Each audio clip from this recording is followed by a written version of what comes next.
It has never been easier to feel pleasure. It has never been harder to feel purpose. You wake up, already stimulated.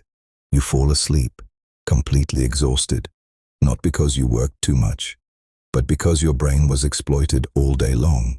And the most dangerous part is not that. The most dangerous part is that you thank it. You call it entertainment, rest, normal. Today, you will understand how dopamine is silently destroying your life, and why almost no one manages to escape. Dopamine is not pleasure. Dopamine is anticipation. It is the fuel of motivation, of pursuit, of achievement.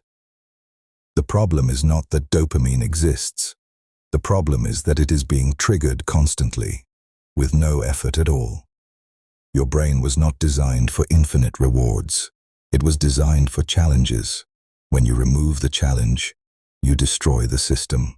Social media, pornography, games, endless videos, notifications, all of them have one thing in common: fast, predictable, constant rewards. Your brain learns quickly. It realizes it can feel pleasure without building anything. And then something changes. What once required effort now feels heavy. What once had meaning now feels boring. Not because you became lazy, but because your motivation system was sabotaged. You've already noticed it. Lack of focus, lack of energy, lack of drive. You want to change, but you can't start. You start, but you can't sustain it. High dopamine destroys the brain's sensitivity. It's like turning the volume up so high that silence becomes unbearable. And real life has a lot of silence. There is a rule no one told you. The easier the pleasure, the harder life becomes. Easy pleasure does not strengthen you. It anesthetizes you.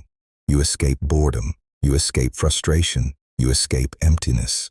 But everything you avoid comes back stronger. Boredom was the space where ideas were born. Frustration was the engine of growth.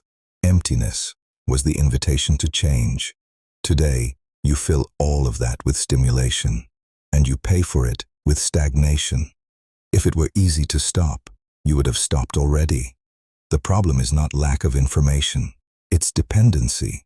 Your brain learned that there is always an escape, a click, a video, a stimulus. And the more you escape, the less tolerance you have for reality. Constant dopamine creates anxiety, and anxiety pushes you back toward easy pleasure.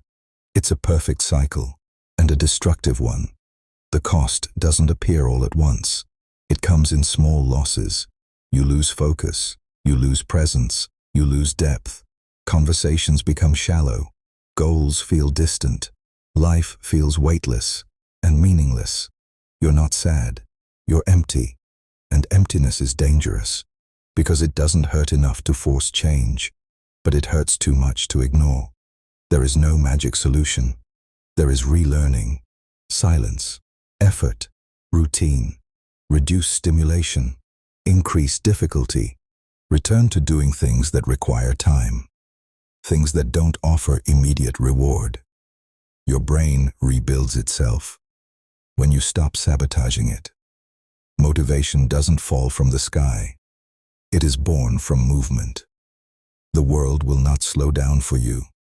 Distractions will not disappear. The question is simple. Will you continue to give away your attention, or will you reclaim it? Because attention is life, and whoever controls your attention controls your destiny. Dopamine is not your enemy. Excess is.